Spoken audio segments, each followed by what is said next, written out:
You think you've had bad travel experiences? Try being locked inside a moving train at 2 a.m. with the lights cut out, no staff in sight, and the sound of someone trying to pry open your cabin door from the outside. I was in Eastern Europe last summer, backpacking through a few countries. To save money, I booked an overnight train from Budapest to Sofia. The ticket was cheap, and the reviews online said it was basic but safe. That phrase now haunts me. The train looked fine when I boarded, old but functioning. I had a small cabin to myself, and I felt relieved, thinking I'd actually get some sleep. Around midnight, the conductor checked my passport and ticket, then wished me a good night. That was the last staff member I saw. By 1 a.m., the train slowed down and stopped at some tiny station in the middle of nowhere. The platform lights flickered. A few shady-looking men got on, carrying nothing but duffel bags. They weren't travelers. They didn't look like commuters either. Something about them set off alarm bells in my head. At 1:30, the train plunged into complete darkness. No hallway lights, no cabin lights, just pitch black, except for the occasional glow of the moon through the window.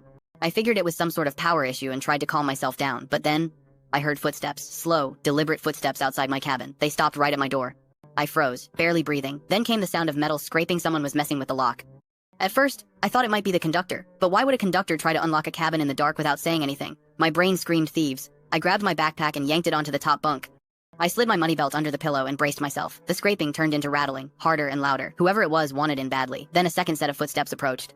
Whispering in a language I didn't understand, I just pressed myself against the door, holding it shut even though the lock was engaged. After what felt like forever, they stopped. The footsteps faded.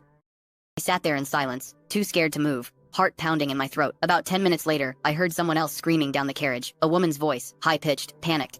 Then silence. I didn't sleep a second that night. Every creak of the train felt like death approaching. Around 4 a.m., the lights flickered back on like nothing had happened. When I finally gathered the courage to open the door, the hallway was empty. At 6 a.m., the train pulled into Sofia. Passengers got off like it was just another normal trip. But on the platform, I overheard another traveler talking to the police. Apparently, she'd been robbed in her cabin. Passport, money, electronics gone.